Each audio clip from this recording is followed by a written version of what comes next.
पारनेरची जनता ठरवी ना मला आमदार करायचं का नाही. मी तर सांगितलं त्यांना. हा लंके साहेब, राधाकृष्ण विखे पाटलांनी आपल्याला टीका केली की पारनेरच्या आमदाराला परत आमदार व्हायचं नाही, त्याबद्दल तुमचं काय मत आहे? जसं की त्यांनी सांगितलं की यांना आमदार व्हायचं का नाही. तुम्ही रात्याचे पारनेरची जनता ठरवी ना मला आमदार करायचं का नाही. मी तर सांगितलं त्यांना.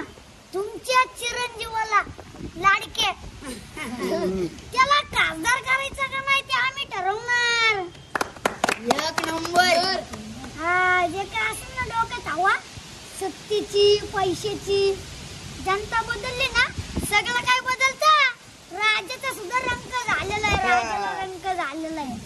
त्यामुळे गर्वाचं घर सुद्धा खाली राहतं. मी आता ऐकलं इंदोरीकरांचं जायकवाडीचं 105 TMCचं धरण सुद्धा कोल्ड झालं. हा सगळा निसर्गाचा नियम आहे. त्यामुळे दिलाय दादा, सत्तेचा वापर सत्कार्यासाठी करा. लंके साहेब तुम आगे बढ़ो.